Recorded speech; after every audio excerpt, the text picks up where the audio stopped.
We will be touching up on a few megatrends impacting Europe and resulting opportunities, ranging from the aging population in Europe on the resulting opportunities around enhanced human and robotics. We'll talk about connectivity with opportunities around connected cities and mobility. We'll talk as well about back to basic workplace evolution, future of workplace, future of workforce, and resulting opportunity in the facilities management space.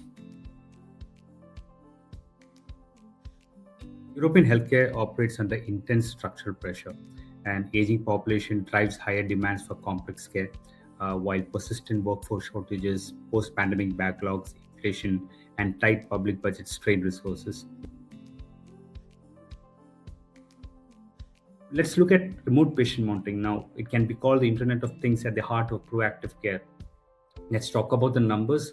The European RPM market is projected to be around 6.8 billion in 2025 as in USD, and it's projected to grow to as big as 11.2 billion by 2030, delivering a 10.3 CAGR, firmly a double-digit territory.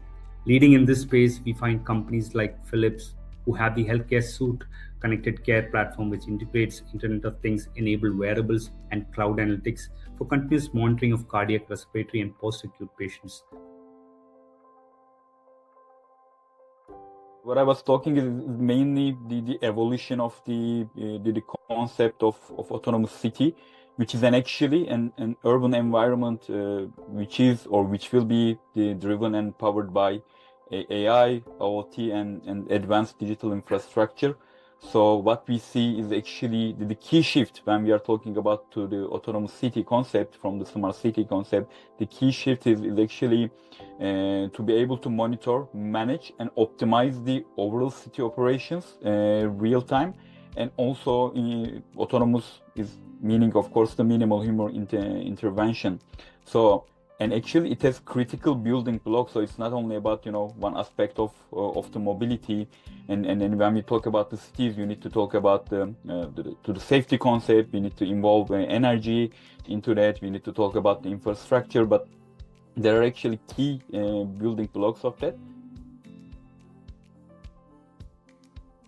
We are talking about urban data platforms, digital twins, and also mobility as a service business models to evolve. And then finally, the integration opportunities.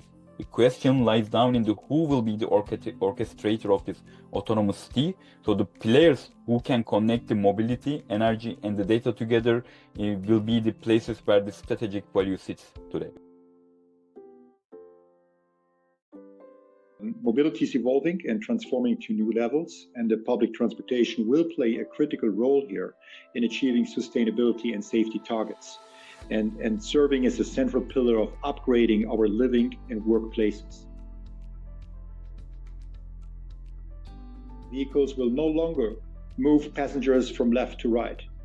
They will function increasingly as a mobile data supply. Therefore, transport units will serve as data hubs, enabling fleet and mobility-wide optimization.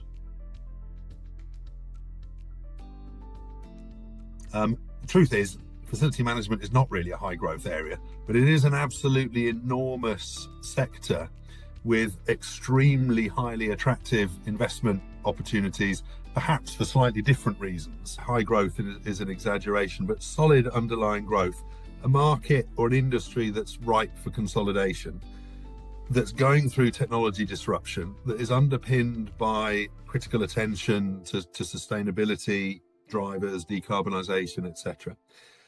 A market that by its very nature is focused on resilient business models and repeatable and renewable revenue streams.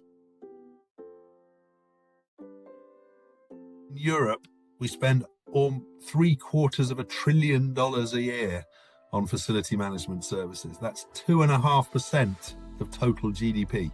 There's not very many industries that you can say that about, that you talk about 2.5% of GDP is spent in a particular industry, and facility management is like that.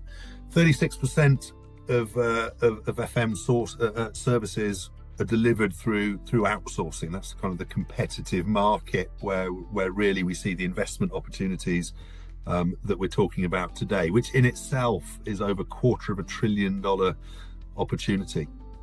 There's well over 1,500 FM companies operating in Europe at the $10 million plus. And obviously at the top end of that, you've got many sort of multi-billion-dollar companies. And actually, it's also an industry with a very large tail, where there's a significant number of smaller players